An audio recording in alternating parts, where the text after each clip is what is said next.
Did you know that the Hyundai i30N is now 5 years old? In terms of hot hatches, that makes it a bit of a grandpa. This car's already had a facelift and it's coming into the end of its life. And it's also fighting a bunch of new competitors too, like the Toyota GR Corolla and a Honda Civic Type R. So what does that mean for this car? Is the Hyundai i30N still worth buying in 2023? Well, that's what we're going to tell you today. What we plan to do is look at this car in detail, look under the bonnet, look in the cabin and fill it with things, put it on a hoist, lift it up in the air, look underneath it, and also give you a cheeky history lesson on some of the technical parts of this car. Let's discover the Hyundai i30N.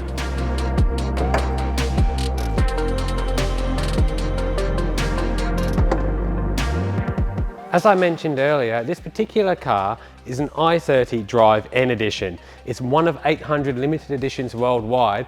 And what does that mean? Well, you get no more power under the bonnet, it's exactly the same, but what you do get are some aesthetic benefits, like this Serenity Pearl White paint. This color is exclusive to this special edition, you can't have it otherwise. You get some cool decals down the side and some bronze wheels as well.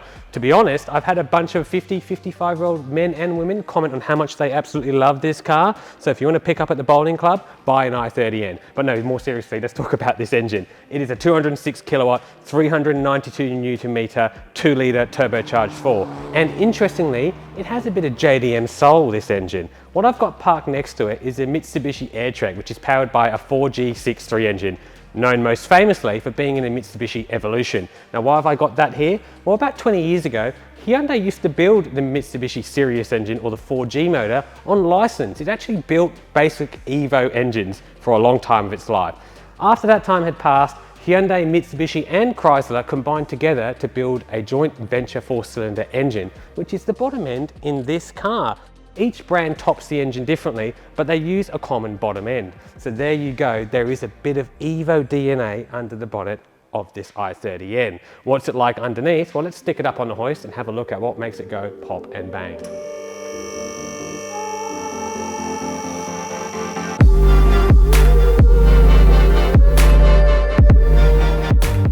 So what's an i30N like underneath? Well, one thing that surprised me is the amount of black flat plastic under the car. It might sound like a stupid or small thing, but if you ever look underneath a race car, you'll notice they are perfectly flat underneath. There's nothing to create drag, and it's really slippery for the air to go under it. And Hyundai have tried to do their best here with that by putting these big sections of black plastic under the car to reduce drag and make it a bit better at high speeds down a straight.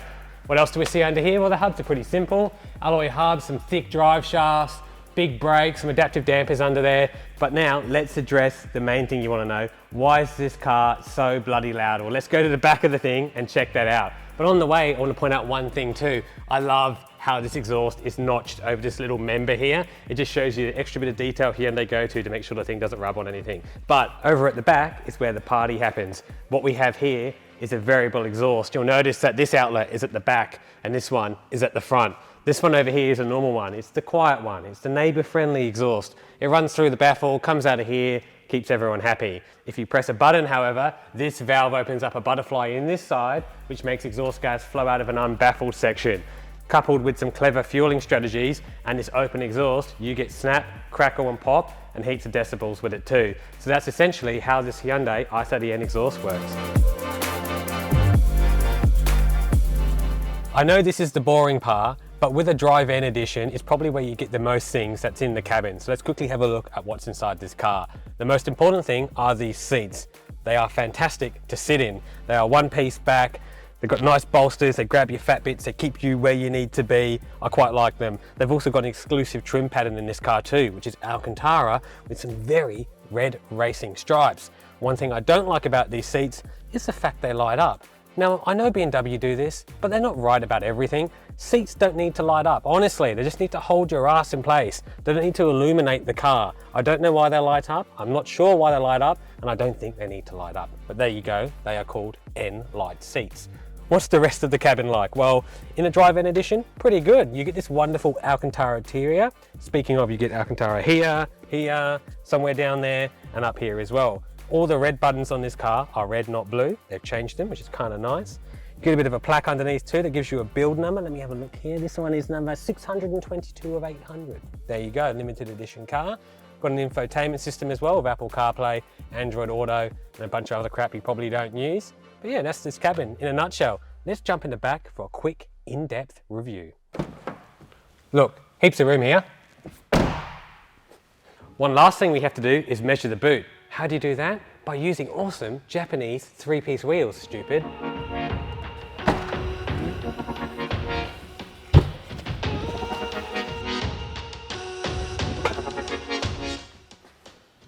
There you go, we got 5 15-inch wheels in the back of this car. That's enough waffling about this cabin. Let's go for a bit of a drive.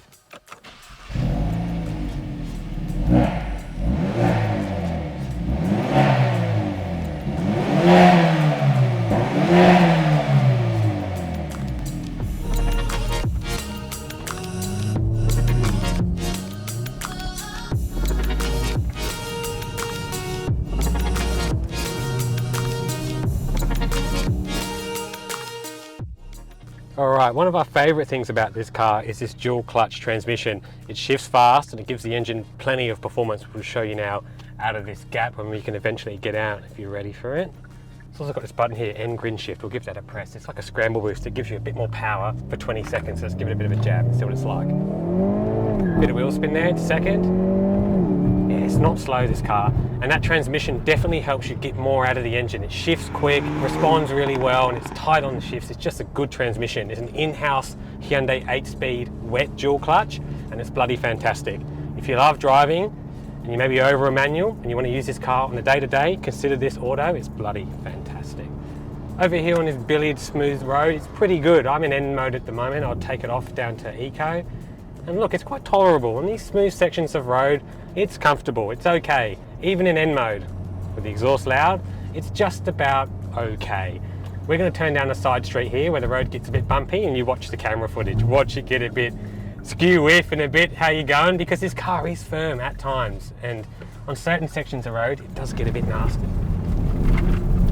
I'll turn it off in bumpy mode, hang on. There you go, it's a bit better. So we're out here on a nice country road now where this car is at home. And I've got to say, it is exactly at home here. It's so much fun to drive. Electric power steering in this car like most modern things, but it feels lovely to use. It weights up nicely, and it's certainly engaging to use even at lower speeds like we are now in the speed limit. But we're going up a hill now, the engine's torquey, you put the boot into it in 4th gear, spools up nice. It's definitely got legs, which I quite enjoy. You can drive it out of corners, which is good. Transmission's really nice too, responds well. It's just quick and easy to use. On a road like this, you just feel like you can get into a bit of rhythm with the car.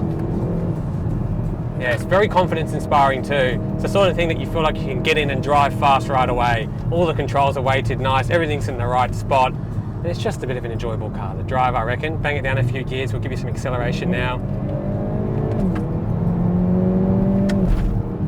You can see there over some of the bumpier stuff, it is bloody firm, this car. It does move around a bit, but you do feel it in the cabin. That's some of the control and suspension making you feel secure, but you do suffer a bit with some movement in the car, but it is what it is. You've got to pay to play with these things. Yeah, out here, look, you can't really go wrong. If you're looking for a partner to get out on a B road and go for a bit of a bash and clear your soul and, you know, enjoy your weekend, and this is a really, really good partner to do that with. Is it as engaging and enjoyable as maybe a Civic Type R or a Corolla? Look, to be honest, in this sort of environment, they're pretty much the same. This car is a bit better though, because it does make a bit more noise and it engages you with those exhaust crackles, which you can sort of hear there. I'll give you a couple. It's a bit of fun, like it makes a bit of noise and it just, yeah, gets your heart going. So in that regard, the i30 is probably a more enjoyable car at regular speeds due to the theatre you get from the exhaust and all the other emotive things going on. But over on a racetrack, I'm not sure. I'm gonna have to drive them both on the track soon to let you know. But out here in the back road, mate, you still can't go wrong with this i30N.